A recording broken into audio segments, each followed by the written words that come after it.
औज़ुबिल्लाहिमिनश्शैतानिर्रजीम बिस्मिल्लाहिर्रहमानिर्रहीम अस्सलामु अलैकुम। हदीस मुबारक है कि नबी पाक सल्लल्लाहु अलैहि वसल्लम ने फरमाया कि अगर झुक जाने या आजिज़ी इख्तियार करने से तुम्हारी इज़्ज़त घट जाए तो क़यामत वाले दिन मुझसे ले लेना। इसका क्या मतलब है कि हमसे अगर कोई गलती हो जाती है, कोई गलती सरज़द हो जाती है, तो हमें अपने भाइयों से, बहनों से या अपने दोस्त और अहबाब से माफ़ी मांग लेनी चाहिए, आजिज़ी इख्तियार कर लेनी चाहिए। अल्लाह ताला को आजिज़ी पसंद है, अल्लाह को तकब्बुर पसंद नहीं है।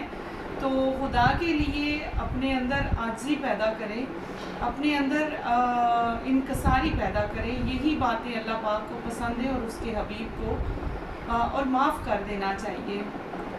एक और हदीस मुबारक आपके साथ शेयर करती हूँ कि अगर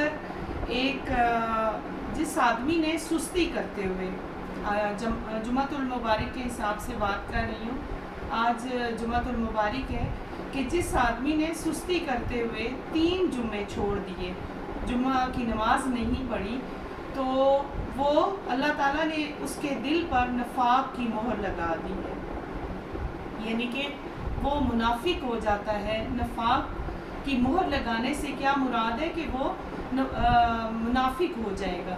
तो अल्लाह ताला को पसंद है और नबी पाक सल्लल्लाहु अलैहि वसल्लम को ये चीज़ पसंद है कि जुमातुल मुबारक मुसलमानों के लिए बहुत अफजल तरीन दिन है, इसकी बहुत फजीलत बयान हुई है।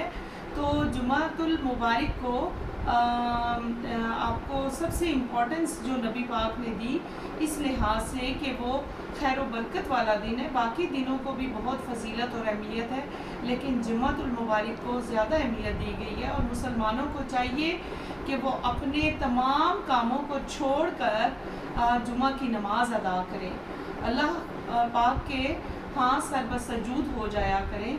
यही चीज़ अल्लाह को पसंद है, और कोशिश किया करें बाकी तमाम कामों को साइड पे कर दें और नमाज का एहतमाम किया करें ताकि हमारे लिए बख्शिश का वसीला बने। बहुत शुक्रिया। अपना ख्याल रखें, अपनी दुआओं में याद रखें, मेरा चैनल सब्सक्राइब करें, शेयर करें। मुझे आपकी सपोर्ट की शदीद ज़रूरत है। अल्लाह हाफ़िज़।